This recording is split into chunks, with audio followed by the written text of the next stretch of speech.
One of the most common procedures in body contouring is an abdominoplasty, also known as a tummy tuck. A tummy tuck essentially is removal of excess skin of the lower abdomen.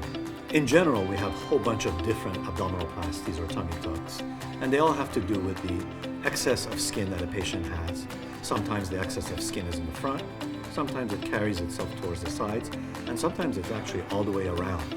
So there's different types: mini abdominoplasty, a full abdominoplasty, which compasses from hip to hip, a floating abdominoplasty. It's a fancy type of abdominoplasty for people that have kind of high belly buttons, extensive abdominoplasty, including the flank area, and also a circumferential abdominoplasty for individuals that have significant excess of skin, not in just the front of their abdomen, but carries all the way around towards the back. In an abdominoplasty, excess of skin is removed, the abdominal wall is tightened, the umbilicus, or the belly button, is brought out through a new hole, it's reshaped in an aesthetically pleasing fashion, and the scar is placed quite low. As with many different types of plastic surgery, we're constantly striving to make operations more efficient, better healing, and safer. One of the newest advancements in abdominoplasties has been the use of drainless technique, which essentially is closure of the cavity that we create in order to prevent the need for those drains. This has provided exceedingly more comfortable recovery journey, and it's a little bit easier upkeep for us as well.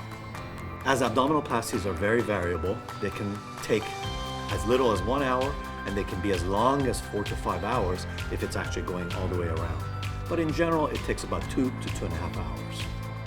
I generally recommend patients to take approximately 2 weeks off work, sometimes 3 weeks. I allow them to start exercising at about 4 weeks, and basically at 6 weeks, they're good as new. Despite vigorous exercise and a self-disciplined diet, there are areas in the body that you just simply can't get rid of. One of those areas is the lower abdominal excess skin that can be caused from weight loss or pregnancy. Abdominoplasties get rid of that. And basically, I consider abdominoplasty to be a magical operation with extremely good results. There are fine finesses that we do to even enhance that further.